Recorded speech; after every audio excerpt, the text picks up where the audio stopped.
Hello, DP here. If you're wondering why the stream's like this, it's because I'm still just about to record a different show.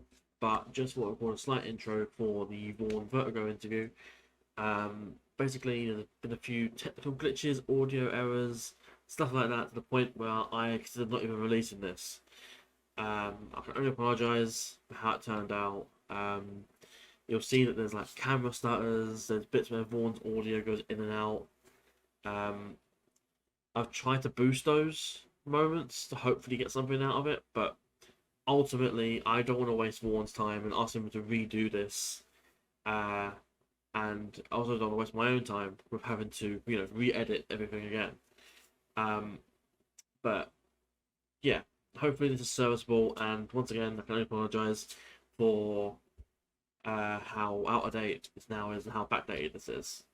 We recorded this probably like a month ago, maybe 3 weeks ago, something like that. It was meant to be out before Vaughn finished his European tour. It's now finished. He's back in Canada, but yeah, like I said, all I can do is apologise, and hopefully you enjoy the video. See you there.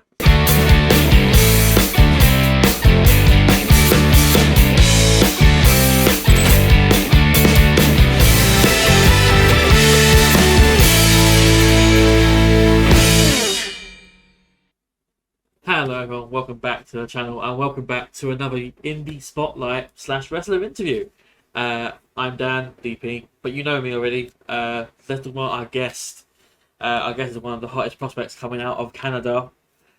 Coming from Port Hope, I believe it is. Is that correct? Yeah. Port Hope, Ontario, Canada. Fantastic. I am joined by the guy, Vaughn Vertigo. How you doing? Oh, how's it going, man? I'm good. How are you? Yeah, not too bad. Thank you so much for coming on and agreeing to be part of this. No problem. No problem. So this is a indie spotlight. So typically we do UK spotlights with UK indie wrestlers, but we've recently branched into doing, international. What's the word? Horizons. But Yeah, yeah. so we just, as I said, obviously I recently got into watching Barry wrestling, and then obviously I've been a fan of yours. Like you wouldn't know this, but I've been a fan of yours for a little bit as well, like for about a year, like about a year and a half or so. But Awesome. Thank you. yeah, so it's just like at some point I thought I'd at least have to ask you, and then if it came of it, it came of it, like. Yeah. I mean, I But mean, you- I'm not British talent, but like, I feel like in a way I kind of am because I'm almost here, like, 3 months of the year. I'm like honorary British at this point. that's fair. Yeah, I'm all happy to take you on. I'm happy to be part of it, to be honest. uh, but yeah, actually, you're actually in the middle of your ongoing European tour. I am, yeah. So you're currently going basically all over Europe at the moment. So, but we'll get into that Yes. towards the end of this, as like going into your current matches and like future matches coming up as well. Yeah, absolutely. But so the first thing that we always kick off with the starting questions that we always do ask our guests is what is, to your memory, your first wrestling memory? So it can be like games, TV, family, but whatever. Yeah. So first wrestling memory, it's very distinct. Well, it's actually not very distinct because I'm not entirely sure what was happening. But I remember being at my friend's house in grade three, and I think we were just like hanging out in his room. And I remember like on the TV in the background, it was like Brock Lesnar versus Big Show on SmackDown. And like I'm thinking about it, like in hindsight, I'm like Brock Lesnar versus Big Show. How many matches did they have on SmackDown? I'm not sure, but they definitely broke the ring in one of them, right? I don't Yeah. know if it was that episode, and surely I would remember that if that was that episode. But I don't know. That's the first memory I have of wrestling, just being on the television. Um, Fast forward a little bit. Uh, my one of my closest friends growing up, Wayne, his aunt was Trish Stratus, so we would have to do these like speeches in grade school, and he did one about his aunt. And I'm like, oh, that's cool. And then sure enough, like we rented like SmackDown vs. Raw 2007, and like I don't know anything about wrestling. I'm scrolling through the characters, and I'm like, is that your aunt? Like she's in this game. I'm like, what? And then I started playing the game, and I got obsessed, absolutely obsessed with wrestling off of it. And from that, I started watching SmackDown, and then like I begged my parents to get the channel to watch Raw, and then it was just everything since then. Fair enough. Yeah, I mean that's quite. Also, it's quite unique in that way. Like you're not related to Trish Stratus, but you've got a No, friend no. who is related. So in a Yes. way, you're like connected in that way, in a sort of different kind of way. Yeah. But Yeah. Like she was literally at my grade 8 graduation, and then like my Wayne went off to a different high school. I went off to a different high school, and I didn't see Trish Stratus for literally years until last year. I did extra work for WWE, and I saw her backstage, and I was like, "Hey, you're probably not gonna remember me, but like, you're like, I went to school with your nephew." It's like, and she was like, "Wait, are you the wrestling friend?" I'm like, "Yeah, that's me." And then like she took a photo with me, and then it's like the funny thing about the photo is like she took it like when you're an extra, you're not supposed to take photos. Like you can't go up to like Triple H and be like, "Hey, can I get a photo?" Because that's ridiculous. You're there to work. So she took the photo for me with her, and she took it in front of Paul Levesque's office, which is hilarious. But I'll always have that memory. She's the coolest. Like it was really cool to have like a memory. yeah, absolutely. That's really interesting to know. Like, oh, I mean, like I say that like I didn't know because I saw on your Insta because like you share a lot of your stuff on there. But Yeah, yeah, it's just good to hear it as well. Just like from the horse mouth this week. But yeah. so we move on from that. What we ask next typically is how long were you training to be a wrestler before you had your first match? A long time. I yeah, I started training when I was 14. I was Oh in grade wow. 9. I didn't have my first match until I was 17, so it was like 3 years, almost 3.5 years before I had my first match. Which, when I was in high school, I was like, "Damn it, give me my first match, give it to me." But like in hindsight, I was like 100 pounds. Like it was just like it wasn't safe, you know. I see why they held me back, and also I think they wanted me to at least be 16 before I did the thing. But yeah, it was like 3.5 years pretty much. Fair enough. So like, But mind you, I was only going to training like once a week because I lived out in Port Hope, about an hour and a half from Toronto, so I could only yeah, go up on the weekend. fair enough. But so like going to like your training schools, like your trainers. Most of the info that I was able to get is from Cage Match, which is the holy gospel Yep. of wrestling internet. The best resource of all time. What are you talking about? So according to Cage Match, you were trained by, and correct me if this is wrong, Rob Fuego, Marcus Marquez, and Sebastian Suave. Yes, yes, all correct. Okay, fantastic.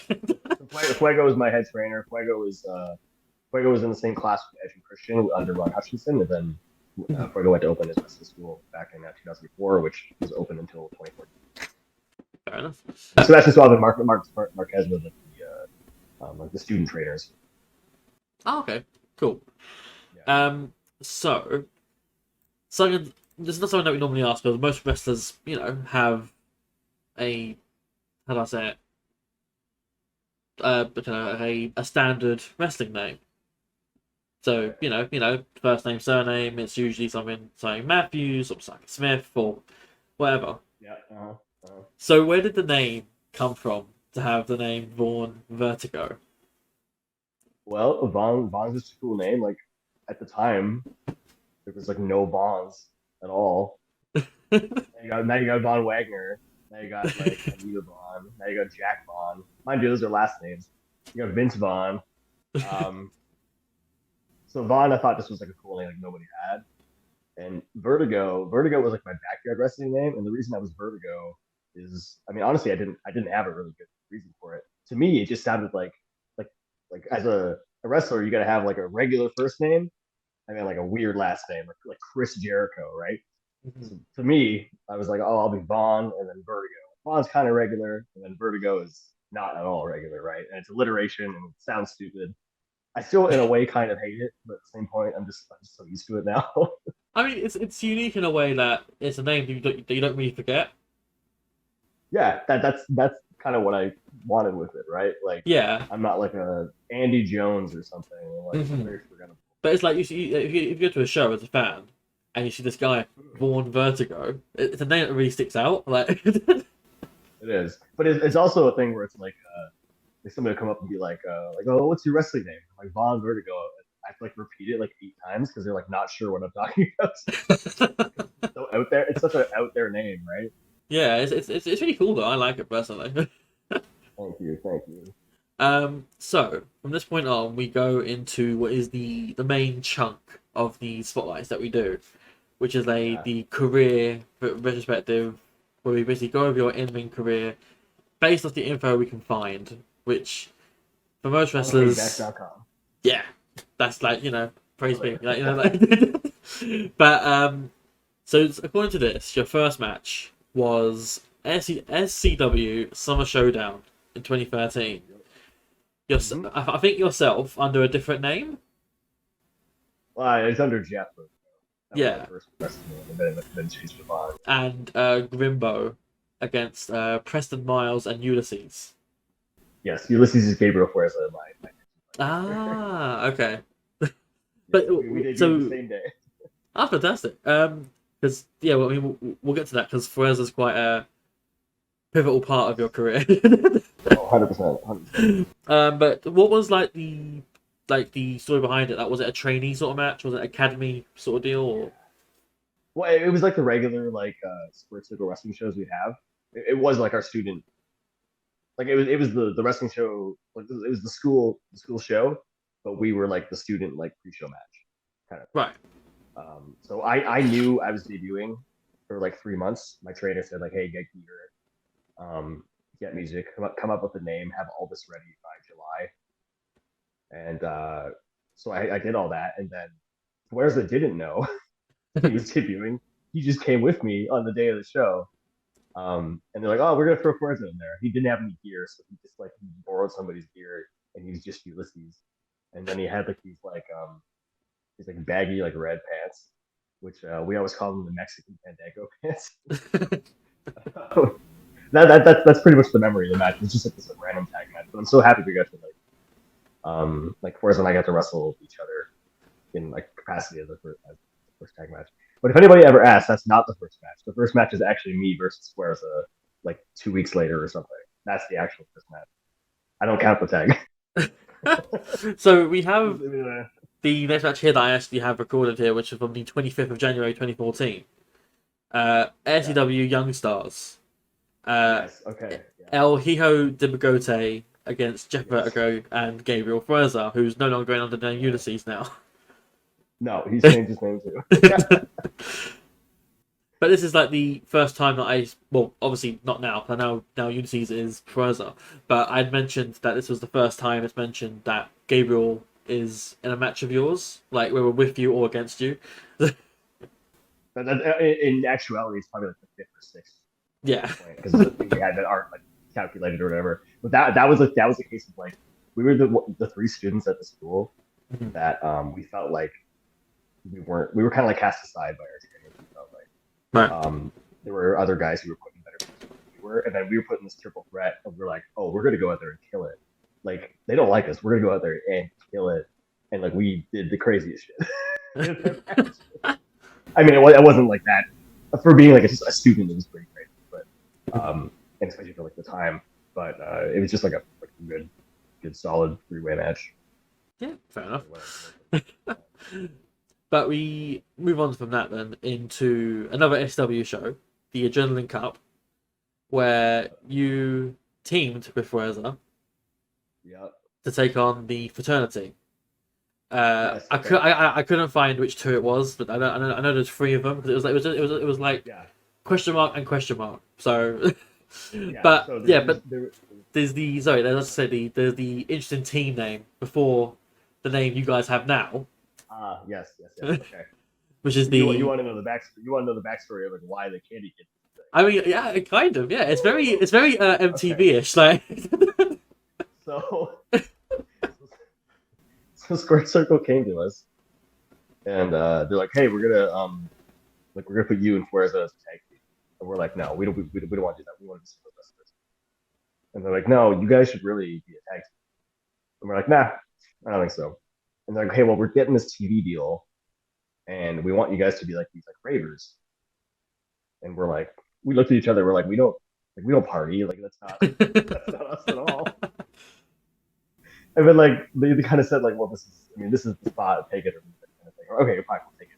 We'll tag, that's fine. Which was stupid because we had great chemistry. It was just we wanted to originally be single wrestlers that thing, right?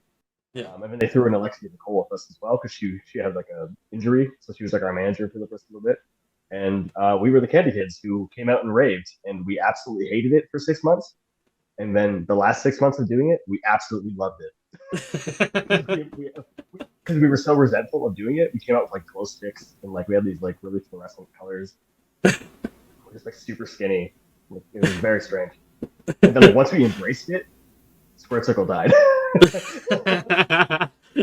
also there was never a TV deal. Never came. Oh, okay. Um, So it was that dangling of the imaginary carrot.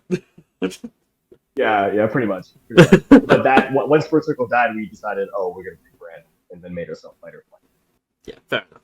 It was also at that point that you changed your name from Jeff to Vaughn. Mm-hmm.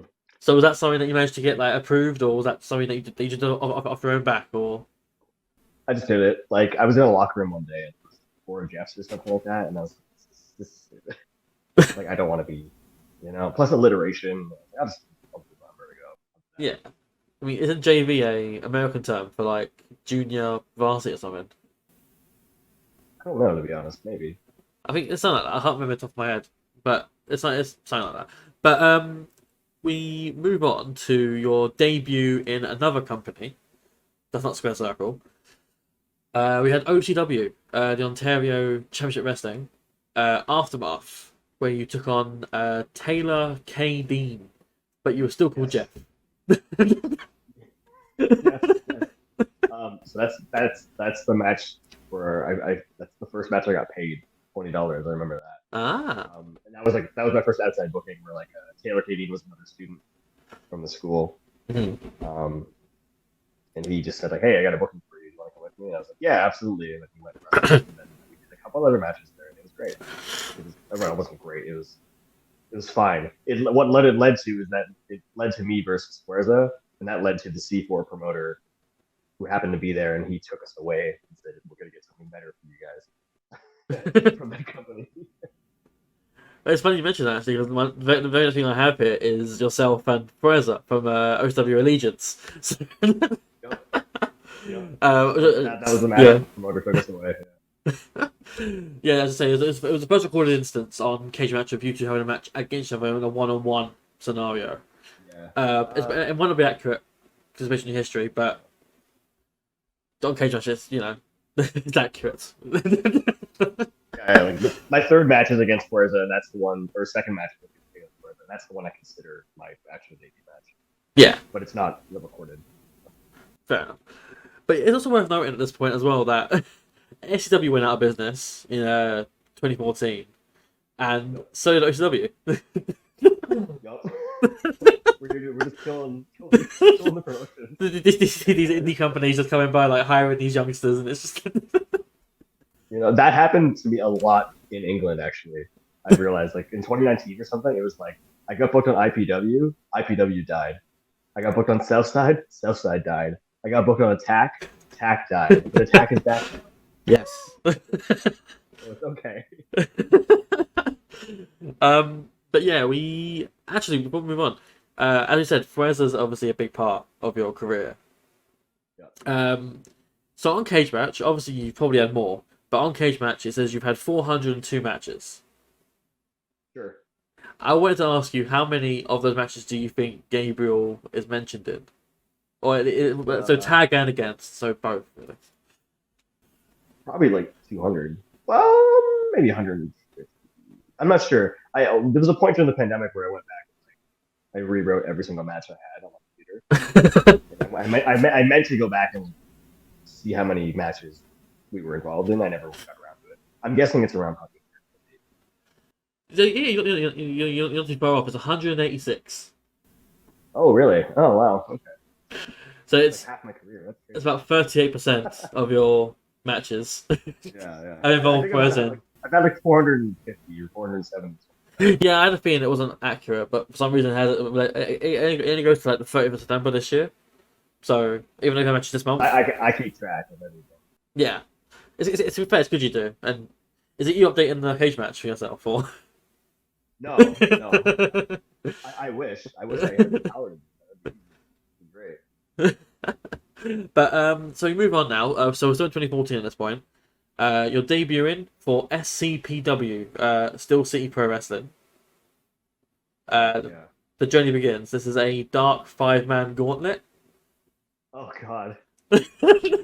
So it was yourself, Jeff Vertigo, Yeah. Kobe Durst, Jace Doherty, Kenny, and Matic.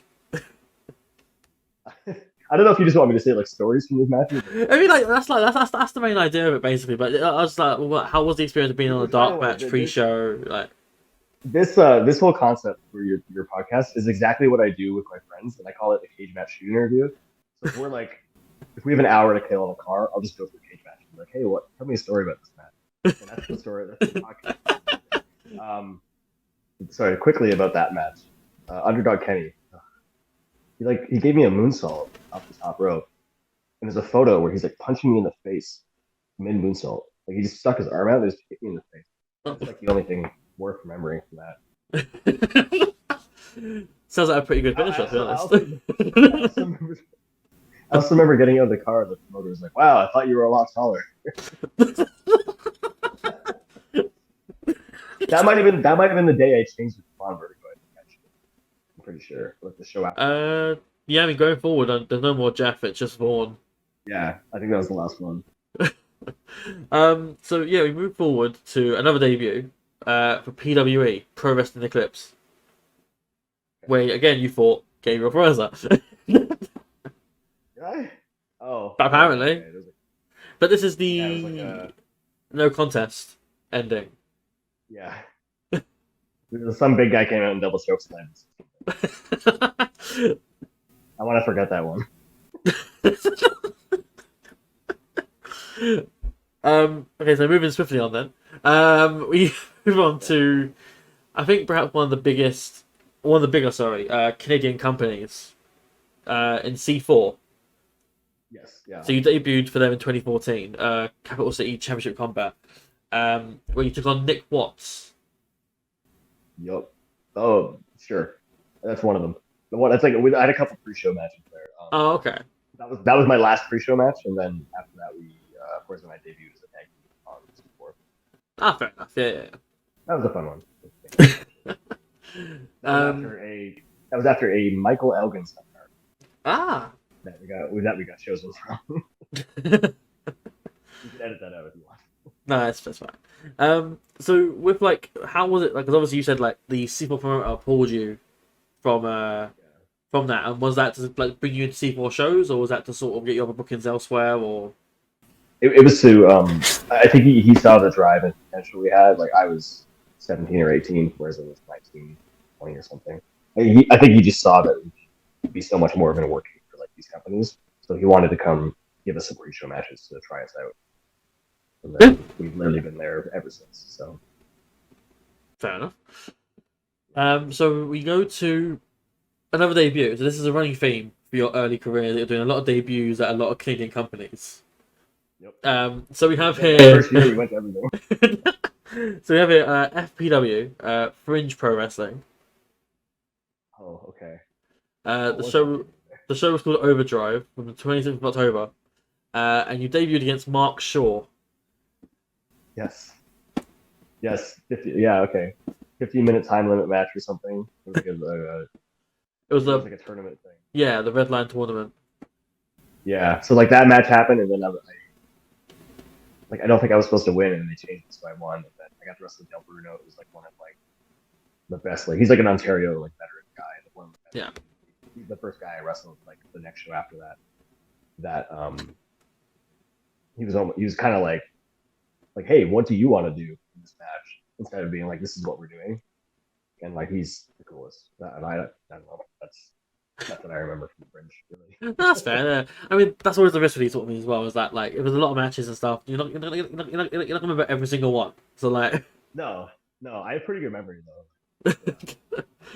But how was the experience of wrestling in a tournament as opposed to just doing standard one-on-one tag team freeways, whatever? Was it any different, or was it the tournament was fine? It was more that they had a stipulation of being a 15-minute time limit. That was something new to me. I'd never had a 15-minute match before. But the tournament, I think, was easy. I think it happened. It was just a singles match, and the next show was the next match, so it wasn't in the same day. Okay, yeah, fair enough. Yeah, I meant more like just like any like sort of stakes behind it, or like did you feel more pressure going into it, or The pressure was wrestling Del Rio just because I knew how good he was and that he was like he's a guy I looked up to in the scene. That was the pressure. But once I learned that he was like literally the coolest guy around, that made it so much easier. yeah, fair enough. But yeah, as you mentioned, you went on to the semi-final where you lost to Alessandro Del Bruno. And again, I was the question here: like, is it any different to losing a a normal singles match? But No, yeah, that's fair enough. I mean, especially when you're losing to somebody like that, like um, a guy like I was kind of I was watching grow up when I was like 14. I was watching him on shows and whatnot, right? Yeah, Like, it was, yeah, fair enough. So we're gonna just skip forward a little bit to 2015. mhm. To a match that I want to go back and watch at some point when I get a moment because it sounds like it was a fantastic match. But yourself and Gabriel Fuerza, 2 out of 3 falls, Barry Wrestling. Oh, okay. I think that was our first main event match we ever did. hmm I think it was something like it was like Barry Wrestling's first like televised show, or first they I don't know. filmed it. It definitely wasn't televised. It may have been filmed, but their filming early on was like we extended like an iPad in a corner filming the ring. hmm But they only like got good filming like after the pandemic because Forrest and I pushed them to do that. hmm Um, But yeah, I did see on I a just remember like that was like we wrestled like for 25 minutes. We just did like I like dove over the barricade into the crowd. I attempted a Phoenix splash in that match. Attempted, attempted. oh no. That was just like especially at that time that was like a match I was really proud of for sure. Looking back, it's decent, it's good, but like it's not the level of what I could do today. Oh yeah, of course, but yeah, it was just to look back at where you came from and like what you're able to do then compared to what you Mm-hmm. do now. Mm-hmm. Was there? Like we all have like a level of like self development and you know. Yeah, yeah, But so it says here that you lost 2-1 in that best 2 out of 3 falls. yeah. Yeah, that sounds right. That's fair enough. Yeah, it's just because I think the whole storyline of that was like we had 2 pre-show matches or 3 pre-show matches at Barry where we wrestled each other each time, mhm. and I won. I think I won one. Forza won one, and then the last one was for a contract for Barry Wrestling, and so Yeah. I won the contract. And Ah, then okay. we came, like the next show, like Forza was just there. He never got a contract, so to this day we joke that I still have a contract for Barry Wrestling because of that. Yeah, fair enough. But he's there anyway, Yeah, so it's almost like exactly. it's almost like it didn't matter anyway. It didn't. The contract don't exist anyways.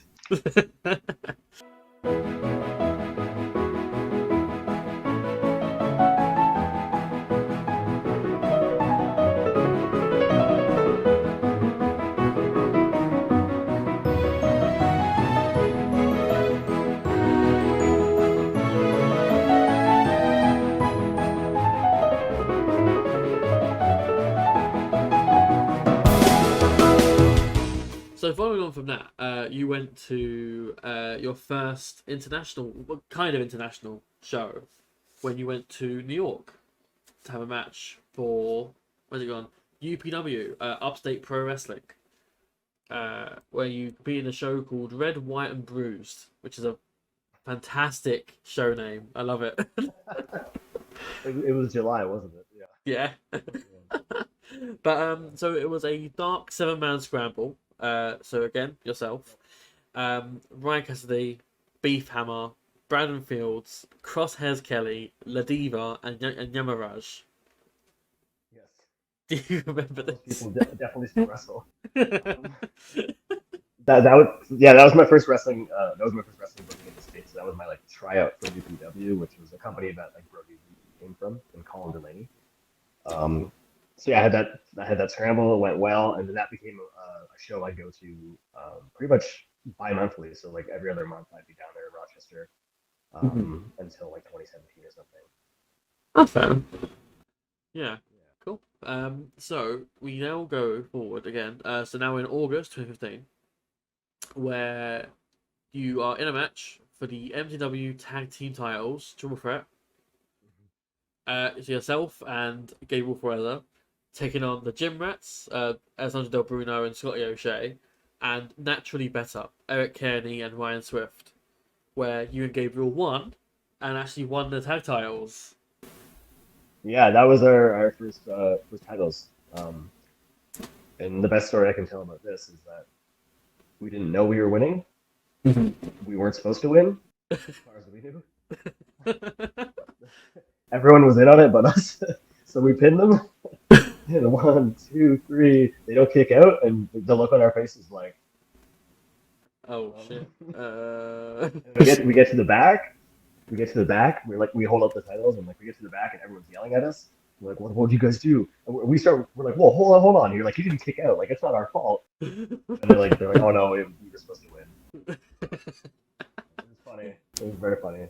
Yeah, oh, that's really good. That's really good though to hear that, because well, it's always the best kind of feeling to not be aware that you're getting this accolade, and you know, and then to have everyone else. At another point. Oh really? Yeah. I mean, I've got more matches here, so we'll probably get to that. Probably, I think you will. So we do go forward though a little bit now. So we're in 2016 now. It's February. And you're competing in Barry Wrestling's King of Barry tournament. Yes. So in the first round, you beat Carl Mason.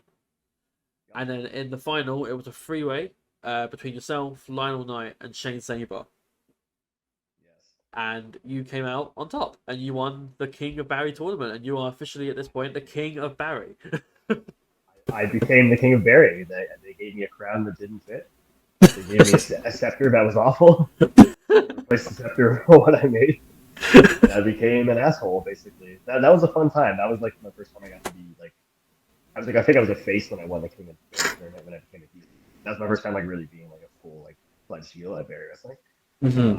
And that so the King of Barry like thing at Barry, it was first held by Hornet, who is a WWE referee, Daryl Sharma. Yeah. I held it, and then Gabriel Flores is the next person after that. Right, okay. Yeah, it's all full circle. Yep, honestly. So we go forward now. So again, 2016. This is a four corners elimination match for the vacant UPW tag team titles. Okay. So, and I could be saying this wrong, but is it the Air team? No, it's the A team. Oh, is it the A team? A, but EH. That's the. Yeah, because I thought that was like Ryan Cassidy was Canadian, but he lived in America. He grew up in Canada. But he lived so that we became tag partners there. Fair enough. Yeah. So yourselves became the champions in another company. Well, you did, sorry. Defeating Tiger Slayer 08, the Wet Bandits, and one of the oddest names I've seen for a tag team, which I kind of like, the Interstate Educational System. Oh my god, I haven't thought about these teams in so long. He was like a shoot like teacher or something who also was a wrestler, like made it his character. Yeah, the guy here called Professor Wessler. Yeah, Professor Wessler. That's what it was. Those were fun times. You know, that's fair. Like, at this point, though, you're holding two tag titles with two different partners. Yeah. How? So there was a while where like I had my American tag partner, I had my Canadian tag partner, and then I joked that Maverick Mayhew was my English tag partner for a while. So then we go into where are we going? Here we go. So in 2016 September, you took part with, I think perhaps the other biggest Canadian company, Smash Wrestling. The one currently on your hats. So I was like, no, it's not. It's not whatsoever. How dare you? But so it was yourselves and Fuez a fight or flight against D-Man and the Muscle. And then on the 18th, it was Facade and Mark House against you and Fueza as part of the Smash and Progress Wrestling events. Yep. Those were seminars. So another one, another name you can't necessarily say, but Jack Gallagher, we did his seminar and we got chosen to do the tag match for the first day of the Smashers Progress. The second day was a Mark Haskin seminar we couldn't make, but that was another chance to do the progress on the Saturday, and then the Sunday I was able to make it. It was the Zack Sabre Jr. seminar, and we got chosen to do a tag match for that. That was fun, super fun. Yeah, see things that way. Like my first kind of working for progress, but not really. Yeah, and then you did the 24th and 25th of September as well for Smash at Comic Con, where you took Yeah, I on did, yeah. Tariq and Kevin Bennett on on different days. Um, how was that experience? Working for the company during a Comic Con, a big convention like Comic Con, like Yeah, those were fun. I want to say again, I always have stories for like Um, so sorry, working Tarek, awesome. Working Kevin Bennett, awesome. Love those guys to death. They're the best. Matches were great. Really took the cake is that Kevin Nash was there to do like this like I don't know like a Q&A or something, and he goes to like walk up to the ring right, and there's like stairs to go up under the apron, and he's like thinking about getting in the ring to like do this Q&A, and he goes to take 1 foot up, he puts like 1 foot on the steps, and he's like, nope, nope, not getting in the ring, and then just like stands like against the ring to do the Q&A. Like you just felt it. He's like, nope, no way, not doing it. it's not worth the risk. Nope, nope. Nope, not doing it. With hair quads, So now we go forward to 2017. Um, in two instances here, so you're still double tag champ at this point as well, UPW and MCW. So UPW, 11th of March 2017. Yourself and Ryan Cassidy are in a four-way tag match against the Defiance, the Interstate Education System, and Wrecking You. And Wrecking You won the titles then. Oh, that's what And it then is. on the Okay. and then on the 18th of March, you had a title match for the MCW tag titles, where yourself and a replacement for Gabriel Fuerza lost to Jake O'Reilly and Tornado. Yes, that's right. I forgot about that. So my main question is like, how was it essentially losing both titles in such a short span? Like within a week, you lost both titles that you had. How would you feel? Pretty upset, right? Yeah. I don't know. I mean, it was fine. I think losing the FCW titles kind of sucked. Like, of course, that was a company we were really around. UPW, I was kind of over it at that point. Like, I didn't really be tagging there anyways. I'd rather be like what I really wanted to do with UPW was wrestle Colin Delaney, and I never got to because I am a huge ECW 2008 mark. Who is it? Right, right. Give me some like Elijah Burke, Marcus Corvon, like. Now you're speaking to it. Absolutely. Come on. The best era. It was Elijah Burke had the best theme song. Oh, yeah, did yeah. But so you go forward into the. I believe this is your first time leaving North America to do a wrestling match or wrestling show. So you appeared at DOA, which is Dynamic Over Top Action Wrestling, Homecoming in April, where you took on Kip Sabian. Yeah, yeah. And I believe this is That's something.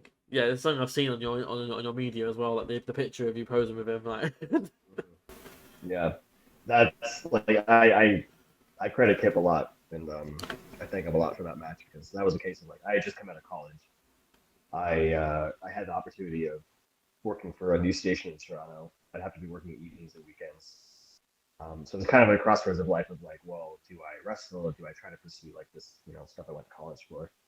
And I said like, well, I knew Ollie Peace who ran Wrestle Force through like Yeah. a few years ago, and he suggested why don't I come over and he'd get me some booking. So like, why don't I go to England and see if I can, try this? Because at the time I couldn't, I wasn't.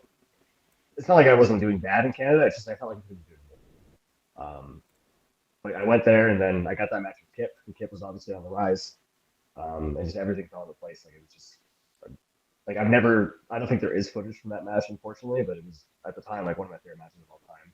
Like I remember the kids were like rushing the apron, like trying to like help me up and stuff. It was just like such a good atmosphere. And then like after that, Kip had been pretty instrumental in helping me get into a couple other companies. That kicked off my European career really.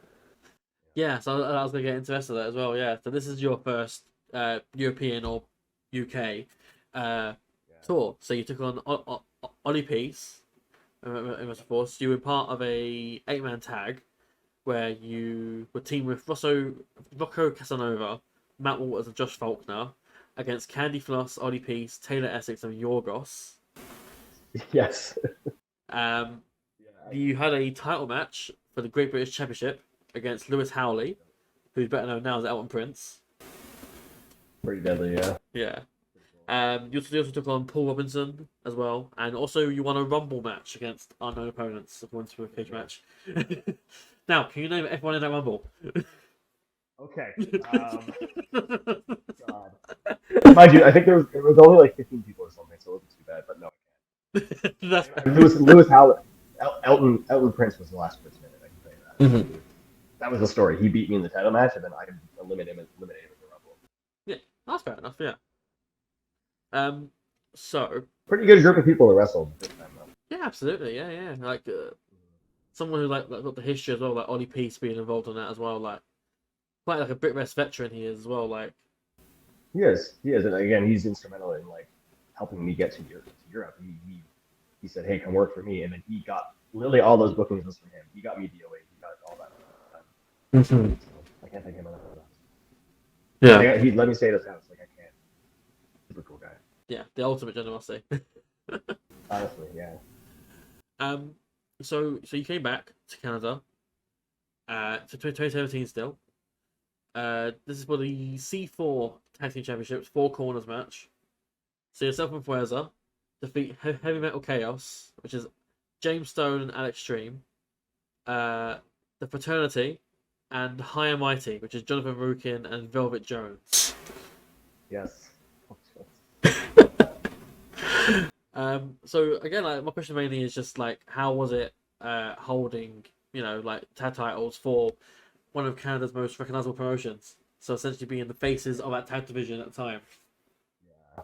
So that's a scenario where it felt like we could actually accomplish something. I think that's a title that like Josh Alexander had, Kevin Owens had it. Um, I don't know. There's a few other people who held it over the years before. Um, it was just like the confidence of like they trusted us, and like they took us, like Steven and Mark took us from like this like small company wrestling each other and picked us out of that and said, hey, come be with the big boys. Um, yeah, it was just a really good experience. I don't think the title reign lasted long, but our second title reign was better than the first, that's for sure. Yeah. Yeah, and I've got it here anyway. But like you lost them in September same year, so you held them for about 4 months, which is not too bad. But That's not too bad, yeah. yeah, but you'll be lost I about have to go to to Europe again. yeah. There's another title we need to add to date. Yep. um, so you move on to a couple of matches here that I think are quite significant in your career. Like obviously you've had like title matches. You fought different people across, Yeah. at this point across the UK and around Canada and even in America. But there's two 2017 matches here. definitely felt like that. There's two matches here at the tail end of 2017. So I Barry think I know Wrestling, which ones they are. Barry Wrestling, Indie 14th of October 2017. You took on a losing effort, unfortunately, but you lost to Josh Alexander. Yeah. And then for Smash Wrestling, good things only end badly. On the 26th of November, where you faced perhaps the ace of pro wrestling Noah nowadays, Kaito Kiyomiya. Yeah. So literally, as you said both, I knew those were the two. Yeah, 2017, it felt like they were coming. They had some confidence in putting me in these matches. Josh Alexander for sure was a guy I'd always look up to, and he's like, if you want to test somebody in Ontario, he's the guy you send him out with. That was a really cool opportunity to get in there with him and hang with him. And to this day, that's still the only singles match I've had with him. I've had like other tags and other matches with him. That's in the singles.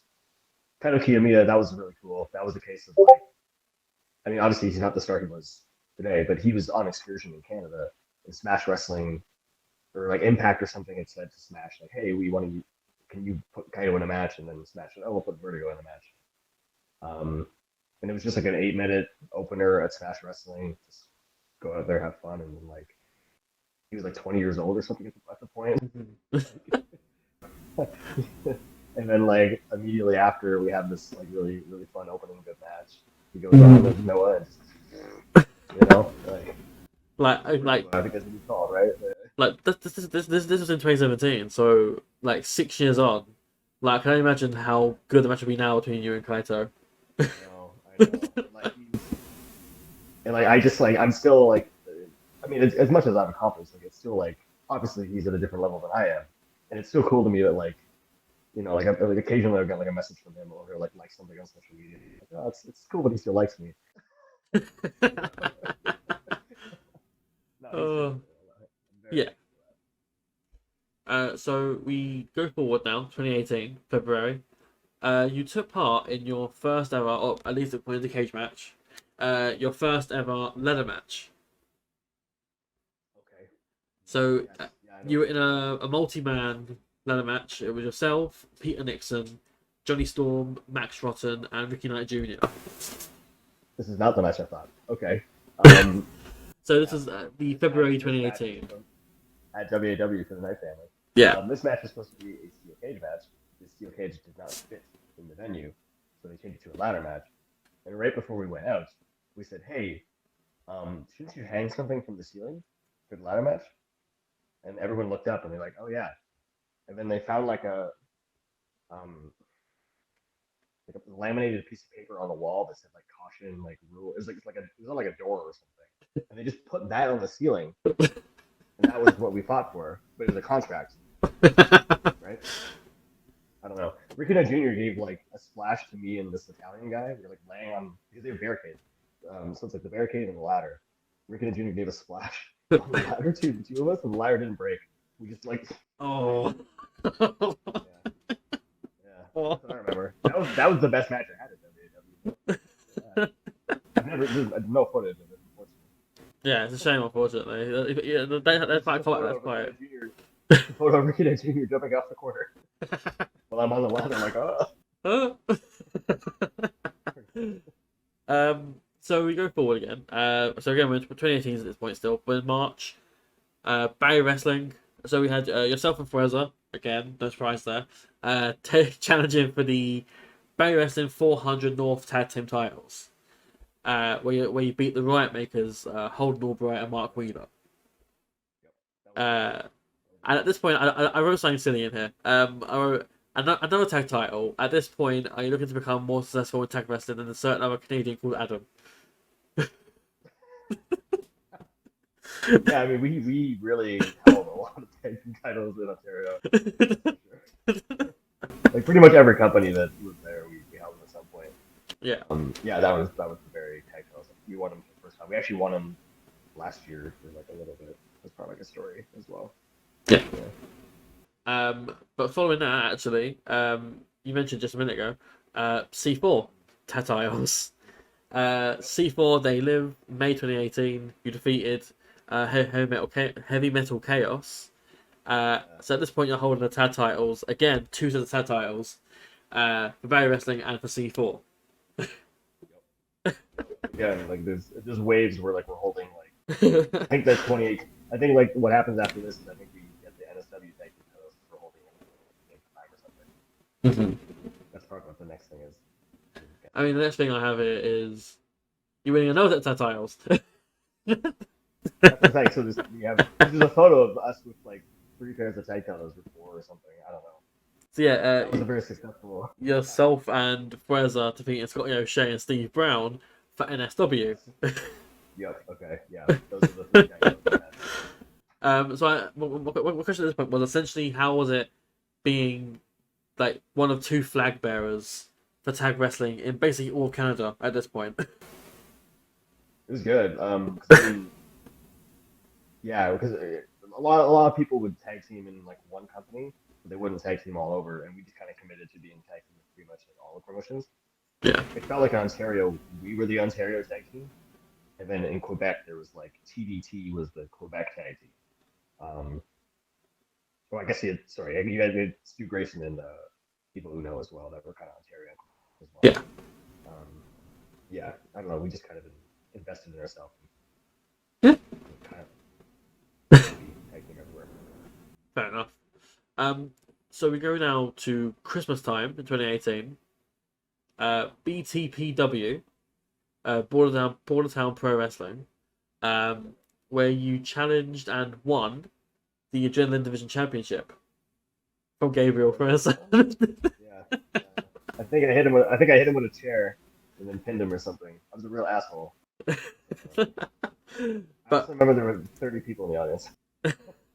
it's better than none, you know. It's true. It's true. But so this was your first singles title, your first solo title at this point. How was that feeling compared to, obviously you've had all these tag titles in your career, and this is your first time tasting solo gold. Did you want more solo gold, or was it like to sort of get what you can when you can, or was it like?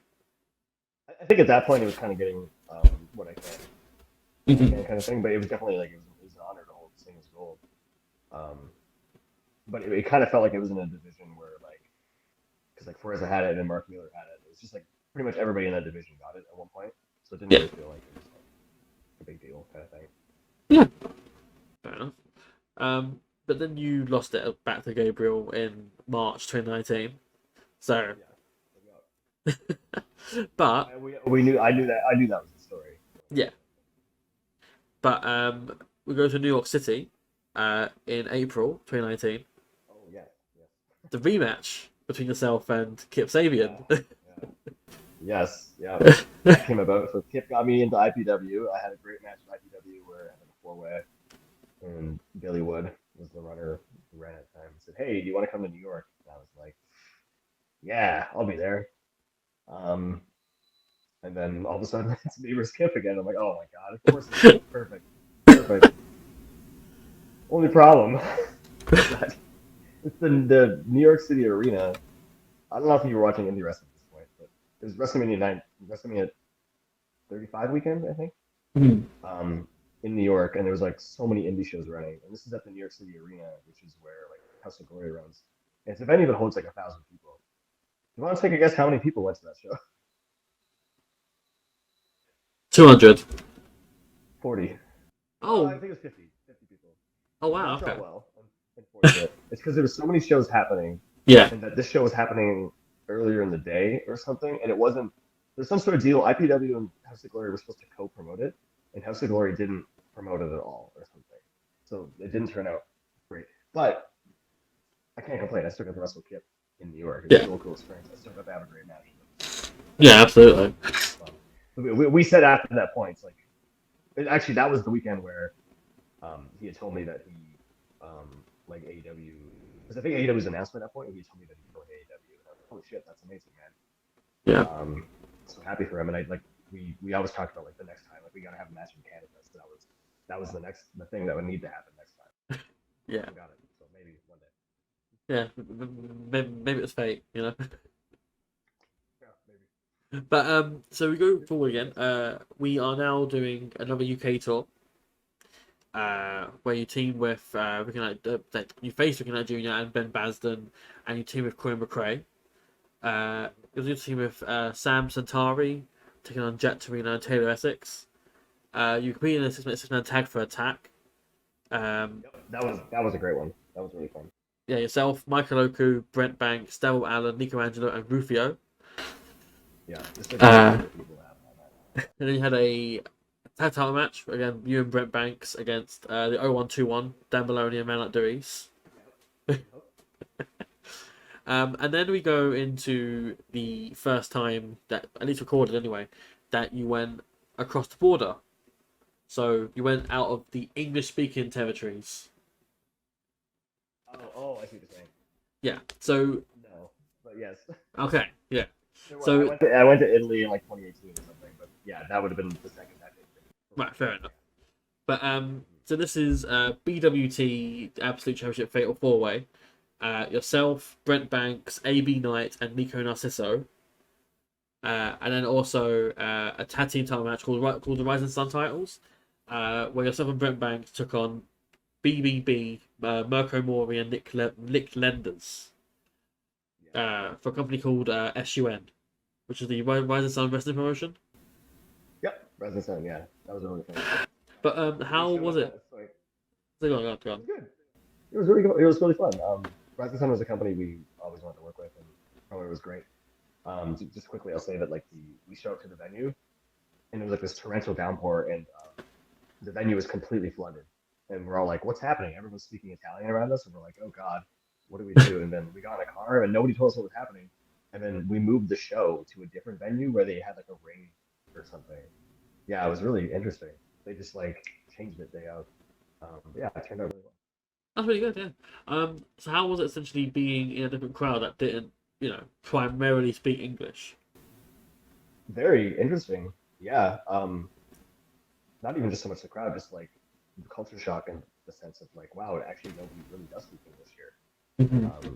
Yeah, it was cool. Yeah, that's fair because I always said like Italy, France, Germany, not Germany as much actually, 'cause they get a fair bit of wrestling Germany, but like Italy, France, like them sort of areas, like Spain as well. Like there's a lack of wrestling over there, so the fans over there are like starving for it. So I imagine it's quite an excitable environment when you get there. It's like They're very energetic. Very yeah. So again, you do more shows for Southside Wrestling, which now has gone down because they united with Rev Pro. yes. But you took on like Rob Lynch, and Niwa, and Saxon Huxley as well, Joseph Connors and Warren Banks.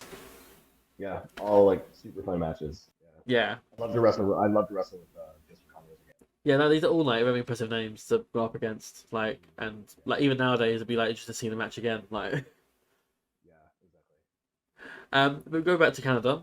When Barry Wrestling again, and this is Barry Wrestling. Sometimes they come back in July 2019, where you took on Tyson. I don't even get the surname.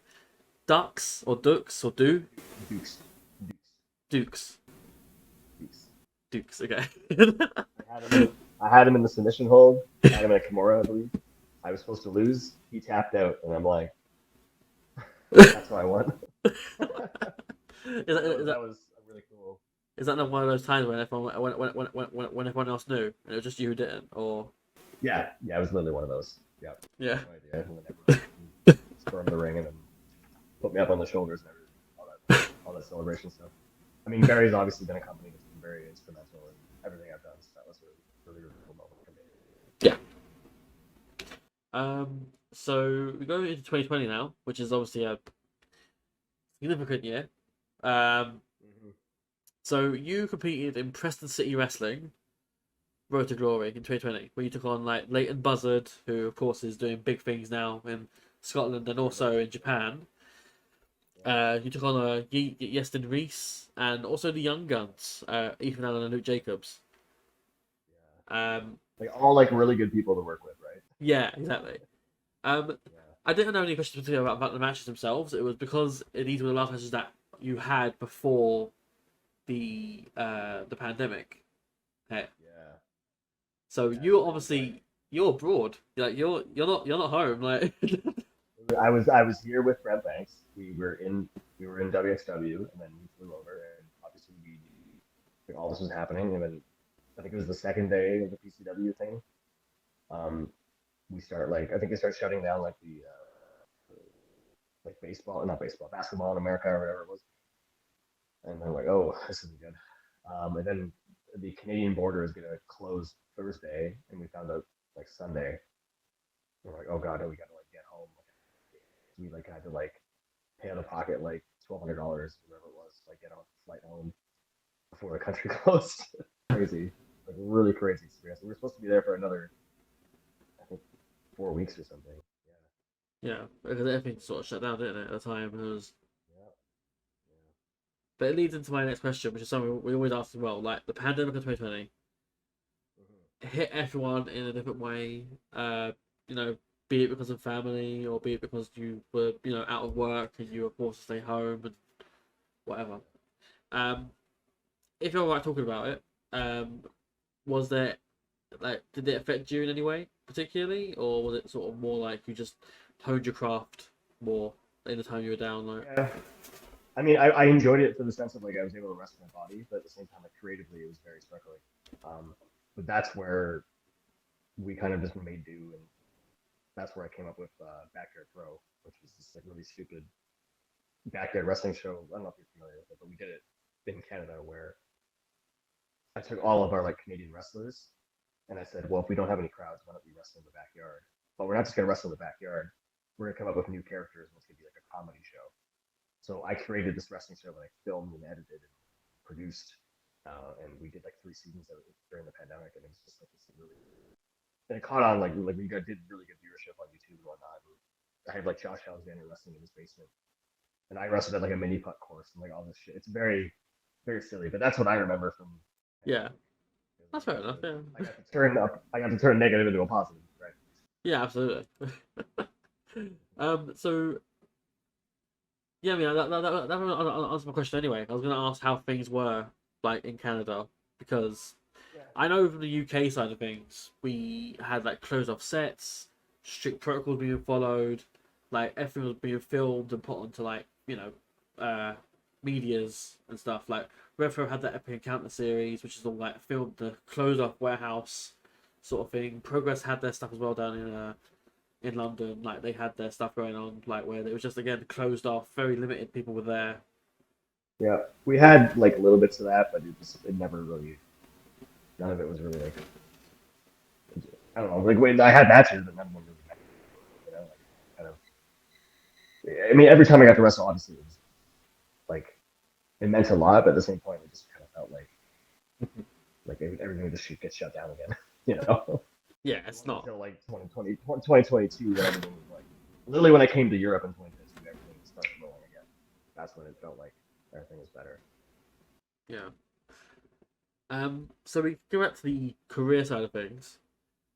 With things like getting back to normality again in 2021. There's a match here that I picked out because it sounded interesting. So yourself and Shane Saber, Backyard Pro, the last backyard on the left, competing in a mini putt mayhem. Yes. So. What actually is that? So that is that's the Backyard Pro thing I was telling you about. So Yeah. that was I think the second season or something. We knew somebody who owned a backyard or owned a mini putt course, and the whole gimmick of like these backyard matches that they weren't all in the same place. Like we had a match in like a pool. Somebody wrestled in like a cottage. It was kind of like kind of how DDT kind of does thing. So we went out there and we wrestled on a mini putt course for like 14 minutes or something. And I wrestled as my character Geoff Hardy, which is essentially what I was as a backyard wrestler. I was basically just Jeff Hardy. Yeah. Yeah, that's what it was. It's on YouTube. That's fair. That's fair enough. Everything from that is there. I highly, if you have time, please check out Backyard Pro. Yeah. If you like to laugh, you will enjoy it. Yeah, that's fair enough. So I want to get into as well the back-to-back wrestling. At the end of 2021, you you hosted the 5th annual Vaughn Vertigo Invitational, Yes. where you took on Rip Impact. My main question is because I only use Cage Match and the Internet Wrestling Database and all that. There's no mention of the 4th, 3rd, 2nd, 1st. Yeah. So what is that a joke in itself being the 5th, or was that or were the actual like the one before this? I did have one every single. I don't think I've had one this year. Maybe I have. But every year I've had one to an extent, but like the invitation doesn't make any sense. It's an open challenge, is what it is. That's the joke of it. But I'll put up like a graphic with like myself and then like the most like it'll be like Elijah Burke and like Jimmy Wang Yang and then like Dot Pilgrim, the most like random like people on it, like 'cause nobody knows who the hell it's gonna be. That's the joke of it. Yeah. Josh Alexander is the first one to answer it. That was the first one. Yeah. Fair enough. And I think I've lost most of them. So we go over now to 2022. You competed in Body Slam Scandi Foundation in Denmark. That was also a non-traditional on the fly. Yeah. Just like again, like another country to add to the list, basically, of places you've been to. Like... And that crowd is so drunk, and so tall. So drunk, so tall, so beautiful. Yeah, honestly, Denmark, the Danes, man, crazy. So then you go over to Germany, as well. You compete for WXW as part of their and Friends and Now showcase shows, where you took on like Norman Harris, Sebastian Suave, Psycho Mike, Dennis Dolnig, Lawrence Roman, Nikita Charisma, and Sebastian Suave again. Like Michael Schenkenberg as well. Yep. Yep. A lot of people. Yeah. Those are fun times. But 16 Karat Weekend is always one of my favorites. I love WXW to death. It's such a good company. Yeah. Um. So just for the sake of time as well, because it's getting quite late as well. Yeah. We'll just skip forward, I think, to a bit more modern day. Yeah, for sure. There we go. So there's just a few matches and stuff like you've had like House of Glory, Smash Wrestling, C4, but there's also other ones as well. So there's like the C4 Wrestling with Cancer shows Yeah. as well, which is like obviously they're a big thing that they've done for several years now. Yeah. In order to build money, fundraise for this amazing charity. But there's a match here where you won a Invitational Battle Royal. There's various number names. I won't go through them all because there's a few names here, but look, how was it essentially being part of that? Like, obviously, it's not your first time being part of it, but how was it essentially fighting for a good cause, like fighting for a charitable? Yeah. Like they've literally raised, I think, over like $550,000 or something over 11 years now. Yeah. It's like a lot of money they've raised. Mm-hmm. It's always like one of our favorite shows to do whenever we can, and to win that battle royal meant a lot. Like the whole thing started because Frank Moran was a friend of the guys at C4, and he passed away because of cancer. And they started this show, or this off-brand show of C4 every year, raising money for the Cancer Society about him. So the title I won has like his face on it, and it's like commemorative of him. So it's like a really like cool memory to, and also it's like it's cool that C4 had the confidence in me to put that on me and to win a battle royal. Yeah. The last one I probably won was probably the one with Lewis Howley. Rumble, sorry. Yeah. But yeah, I mean, it's just an insane amount of matches you've had, like, and the talent you faced as well. Like, you faced Stu Grayson, you faced Francesco Akira, you fought like oh, pardon me, sorry, like Brian Keith as well, like Alan Angels. Like, there's so many guys that you have fought that are so talented and so big in terms of their namesake as well on the scene. This year especially, like for the longest time, I felt like I wasn't really like I get like a match like that like every 6 months. You know, Mm-hmm. this year it feels like almost every 2 weeks I'm getting an opportunity like that, and it's just like it's everything I've worked for. Really, like I've always just wanted to be put with the guys who are going to make me better. That's why I ended up in Europe to begin with, because I wanted to be better, right? So I can't be more thankful for like everything I've been cool to wrestle with Brian Keith and Francesco and Kira, all these guys. It's been great. Yeah. Um, and now, unfortunately, this is the last match that's on Cage Match. I know it's not accurate because obviously we're at the midpoint of October recording this. But for some reason, the last one they have here is for the 30th of September, which was a CWG in the Netherlands. Netherlands. Yeah. I didn't wrestle in Netherlands. See, I did Germany. When is this you did? I wish it was the Netherlands. Oh, no, I mean it wrong. Sorry, because I saw Niederschausen. Sorry, I thought it was Netherlands. Sorry, I'm stupid. Sorry. Yeah, Germany. Sorry. So you took on Yuval Goldschmidt for the Yeah, for the CWG title, yeah. and of course that is the last match that KH has recorded for yourself. There's a few others after that. Oh yeah, of course. I wrestled Tate Mayfair's yesterday. That's the most recent one. Yeah, exactly. Yeah, like Pros to Chaos. So, but that like brings an end, I guess, to the career aspect of this. So we did go to Twitter and Instagram as well to ask the people if they had any questions for you. Oh, did you? Okay. So we've got a question. Where's it gone? Here we go. Which I thought was pretty cool actually. If you were able to go back in time to when you first started wrestling, Yeah. what is one piece of advice you would give your younger self? Ooh, God. Mm, I wouldn't have started wrestling. Like I wouldn't have started training so early. I would have waited till I was maybe 17 or something. Because I feel like my body's taken between like 14 and 17, I was bumping so much. Like I feel like it's kind of it hurt my body in a way. Yeah. That's kind of a silly answer, but I, It's yeah, it's valid, honestly. Yeah. yeah, yeah. I would also like. I think before the pandemic, I would not take as much time between trips to like get myself out there anymore. Because Yeah. even when I'm like, because usually it was like I go to England or Europe every 6 months, but now like it's go to Europe every 6 months, but in between I try to go to the States and do other things while I'm back home, you know. So I wish I Yeah. kind of started doing that before the pandemic. Yeah. Fair enough. But we got some questions from someone you might know, Mike Jeffries. Of course, it's like Jeffrey. Yeah. So he had a double question for you here. So he asked, have you had to translate your move Bonus Eruptus into any other languages while on your European tour? No, Mike Jeffries, I have not had to translate this into different languages. He loves calling that on commentary. I could tell. Like he just sort of shouts it. Yeah. What was the roughness?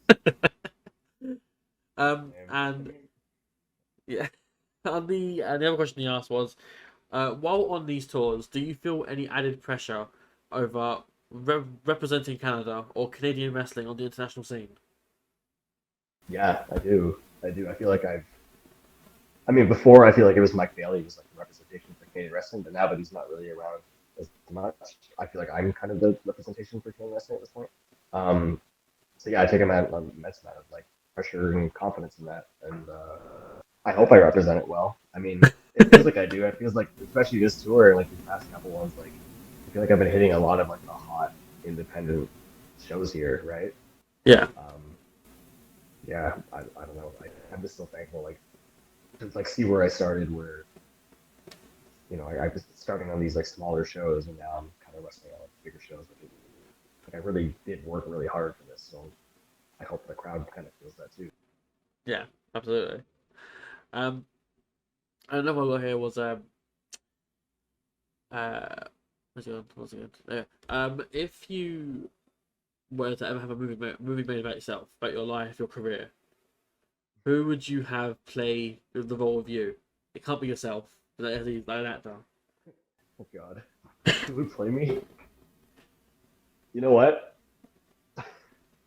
I'll get Matt Jackson to play me because I had to play him for Dark Side of the Ring. Ah. That's who will play me. Or Adam Cole because people tell me I look like Adam Cole sometimes. I don't know. One of those two. One of those two. That's But if fair it was an enough. actual actor, if it was an actual actor though, I don't know. Who would be good? I don't know. I'm not sure. Do you have any suggestions? I had one only because of I don't know why I'm thinking this to be perfectly honest, but Yeah. I thought of Johnny Depp. Oh, that's fair. That's fair. Johnny Depp. Yeah, I've actually had a crowd chant Johnny Depp for me at one point. Oh So really? I've accepted that. You know who I would want? Not that I look like him or anything. I just think he's a cool guy. I would want Paul Rudd to play me Yeah. because I just like Paul Rudd. I think he's just the coolest guy in the world. So, That's valid. nothing Oh special about Paul Rudd. He's just cool. yeah, he's a cool guy. Yeah. He's just a cool guy. Yeah. Yeah, Uh, that's what I want to be. Nothing special about me. I just want to be a cool guy. Interesting. um, so the final question that we ask as well is there's one here. Um, so it's a two-parter. Um, who is your current and also all-time dream wrestler to face? So someone who you've not faced, who's currently active, and someone who all-time. So that can be someone's passed away or retired or in their prime. Um, I mean, Chris Jericho would definitely be one of those. He still counts. He still wrestles. Yeah. So that's one of them. Pac would be another one. Like I was there to watch like Michael Oku wrestle Pac, and I was like, "You bastard! This is my dream match." I love this. No, I loved it. He's the best. But Pac's the guy who he's like top 5 wrestlers for me. Yeah. If Sami Zayn ever came back as El Generico, that'd be another one for me. Yeah. I have to pick somebody who's dead. Sorry, is that the second part? Yeah, so all time would be like someone who's retired, passed away, whatever, something like that, like in their prime. I think it'd have to be like Eddie Guerrero, like just to